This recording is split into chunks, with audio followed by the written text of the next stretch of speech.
of his later life. But in the end, it just seemed like she abandoned her kid, you know, as much as his dad abandoned him when he was 6 months old. Marshall's exceptionally harsh childhood continued throughout his time at school, where he was bullied and beaten on a regular basis.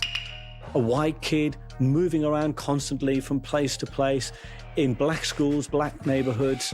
You know, he was a victim of kind of reverse racism, where he was the white kid. He was alienated from white kids because he wanted to be a rapper. He was alienated from black kids because he wanted to be a rapper. He was bullied at school. This is not a boy who grows up with a strong sense of his own power, because everybody wants to belong. And the person who's bullied is being told physically and emotionally that you don't belong here.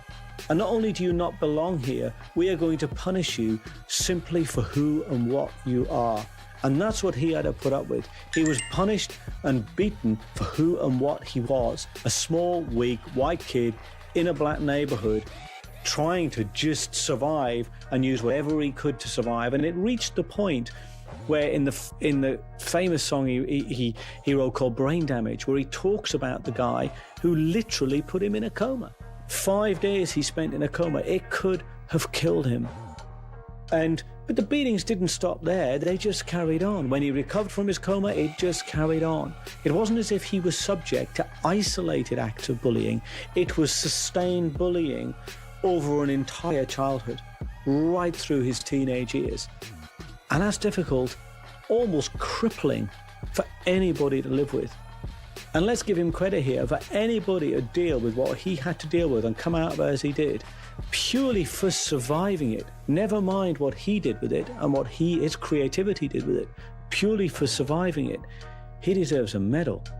Life changed drastically for Marshall in 1988 when Kimberly Scott entered his life.